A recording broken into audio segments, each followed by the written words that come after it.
एक समय की बात है। एक गांव में बब्बन नाम का एक मिस्त्री रहता था। उसकी रेडियो, टीवी, मोबाइल आदि ठीक करने की एक दुकान थी।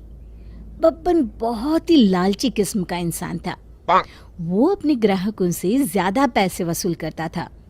एक दिन उसकी दुकान पर एक महिला अपना मोबाइल ठीक करवाने के लिए आती है।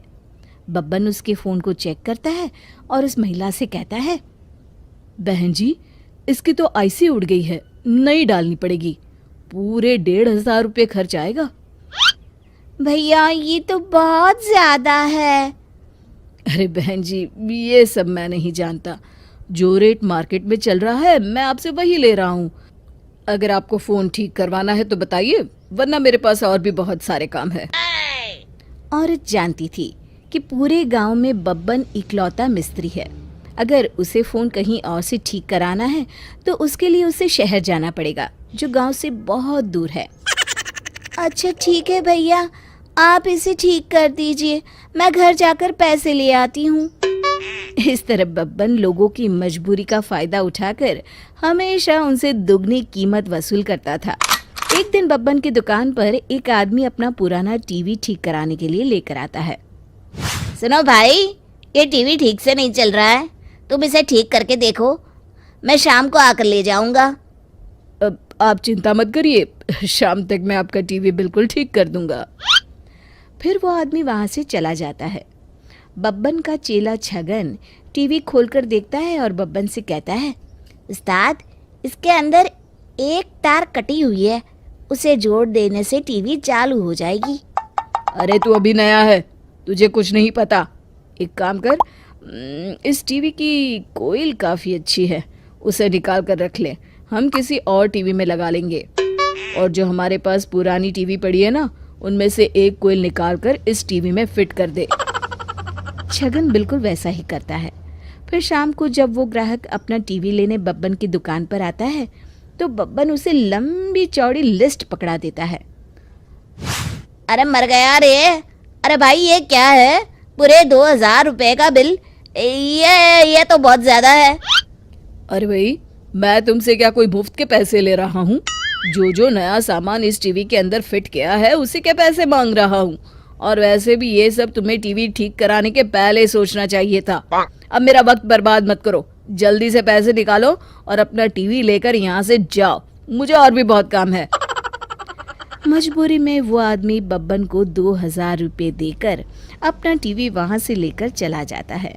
फिर एक दिन एक ग्राहक बब्बन की दुकान पर एक नए मॉडल का टीवी लेकर आता है। भाई जरा इस टीवी को चेक करना, तो ठीक से काम नहीं कर रहा है। बब्बन टीवी चेक करता है, लेकिन बब्बन देखता है टीवी में किसी प्रकार की कोई खराबी नहीं है। फिर वो झूठ मूठ ग्राहक से कहता है, अरे साहब, ये तो कोई विदेशी कंपनी का टीवी लगता है, इसे बनाना तो काफ़ी महंगा पड़ेगा। इसमें लगने वाले सामान मुझे शहर से खरीद कर लाने पड़ेंगे, कम से कम 4,000 रुपये खर्च आएगा। ग्राहक घबरा कर कहता है, अरे नहीं नहीं, 4,000 तो बहुत ज़्यादा है, इतने रुपए देकर मैं इसे ठीक नहीं करा सकता। इससे अच्छा तो होगा कि मैं इसे बेच दूँ। ये सुनकर बब्बन के मन में लालच आ जाता है और उस ग्राहक से कहता है, आप एक काम करिए, इस टीवी को मुझे बेच दीजिए, मैं आपको इस टीवी के 2,000 रुपये दूंगा। ग्राहक बब्बन की बात मान जाता है और बब्बन को 2,000 में टीवी बेचकर वहां से चला जाता है।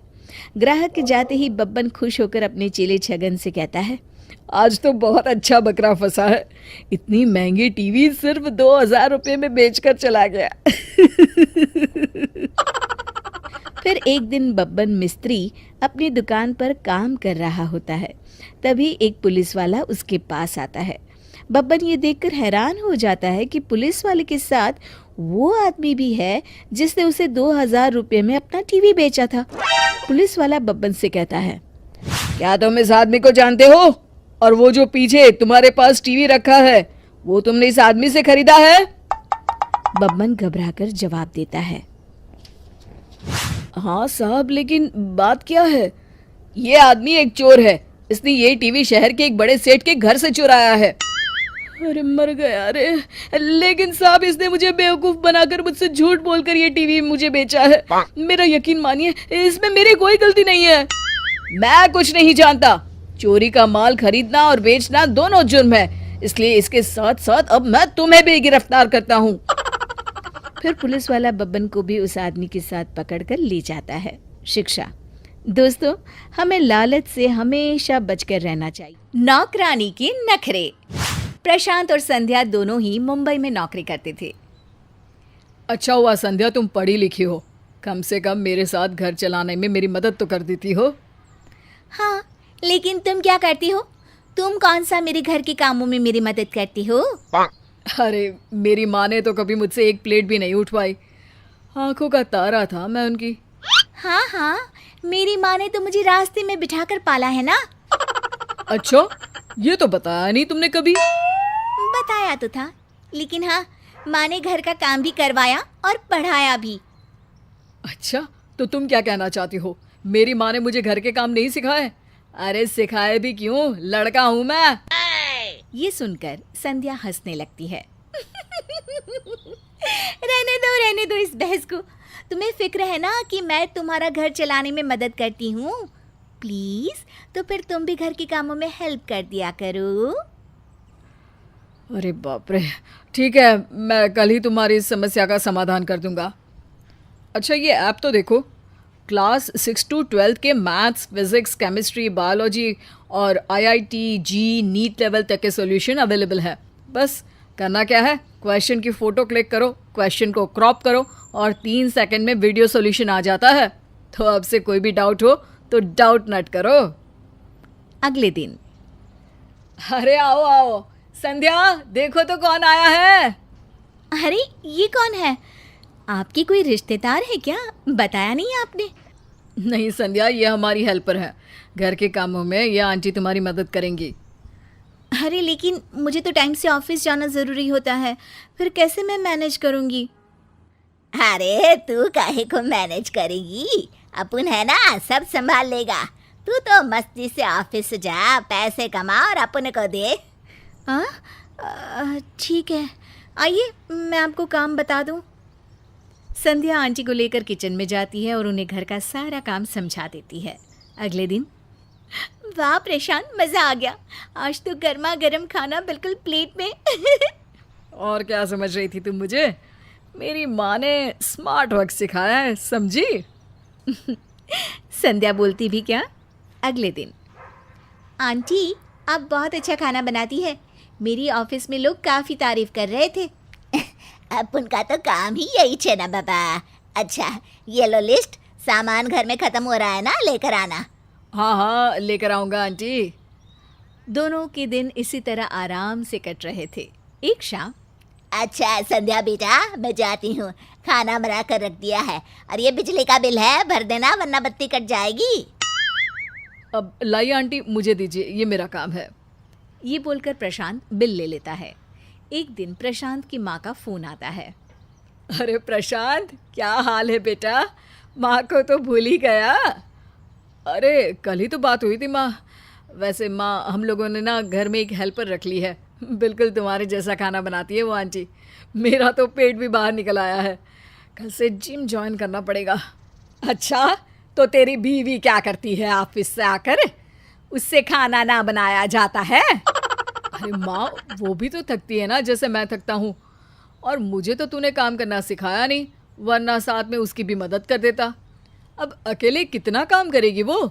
अरे जोरू का गुलाम, देखा नहीं था कैसे तेरे पापा सारे वक्त खाट तोड़ते थे और मैं चक्की पीसती थी। अरे वो कौन सा उठ कर आ जाते थे। तू तो शहर में रहता है, थोड़ा पैसा बचाया कर बेटा। तभी वहाँ संध्या आ जाती है। प्रशांत, मुझे तुमसे बात करनी है। प्रशांत फ़ोन रख देता है। हाँ बोलो, क्या हुआ? अरे पिछले 2 महीने से हम लोगों के खर्चे कितने बढ़ गए हैं, समझ में नहीं आ रहा कि पैसे जा कहाँ रहे। अरे ये जो तुम मोटी हो रही हो ना, ऐसे ही नहीं हो रही हो। अरे मजाक छोड़ो प्रशांत। अच्छा ये बताओ, आज आंटी नहीं आई? नहीं आई होंगी, कोई बात नहीं मैडम, कभी खुद भी किचन का रुख कर लिया करो। संध्या किचन में जाती है तो दंग रह जाती है। प्रशांत, ये देखो तो पूरा किचन कितना गंदा है और यहाँ तो राशन का कुछ भी सामान नहीं है। क्या बनाऊँ? न चावल है, न दाल, न आटा। अरे कैसी बात कर रही हो? अभी 10 दिन पहले ही तो मैं सामान लेकर आया हूँ। तभी आंटी आ जाती है। हाँ साहब, अपन बोलने ही वाला था कि राशन का पूरा सामान फिर से लाना होगा। अब आज क्या बनाएगी? आज ना आप बाहर से खा लेना और मेरा पगार दे दो। आज मेरे को गांव जाने का है, 4 दिन बाद आएगी मैं। हाँ, किसी तरह दोनों आंटी को पैसा देकर साथ बैठते हैं। इस बार तो बिजली का बिल भी बहुत आया है, 10 दिन में राशन खत्म और अब जब देखो इनकी छुट्टी। यार मुझे तो लग रहा है कि मैं नौकरी नहीं कर पाऊंगी। अरे यार, फिर घर कैसे चलेगा? नहीं नहीं, इतनी अच्छी करियर है तुम्हारी, छोड़ने नहीं दूंगा मैं। अरे पर मुझसे घर का और बाहर का काम साथ साथ नहीं होता प्रशांत। चलो ठीक है, काम बांट लेते हैं। जैसे तुमने मेरा हाथ बटाया, चलो बताओ मैं क्या करूं तुम्हारे लिए। बस फिर क्या था, दोनों मिलकर घर का काम करते, दोनों ऑफिस जाते, पैसे कमाते और खुशी से रहते। तुम सही कहती हो संध्या, अगर बेटियां बाहर जाकर पैसा कमा सकती है तो लड़के क्यों नहीं घर का काम कर सकते।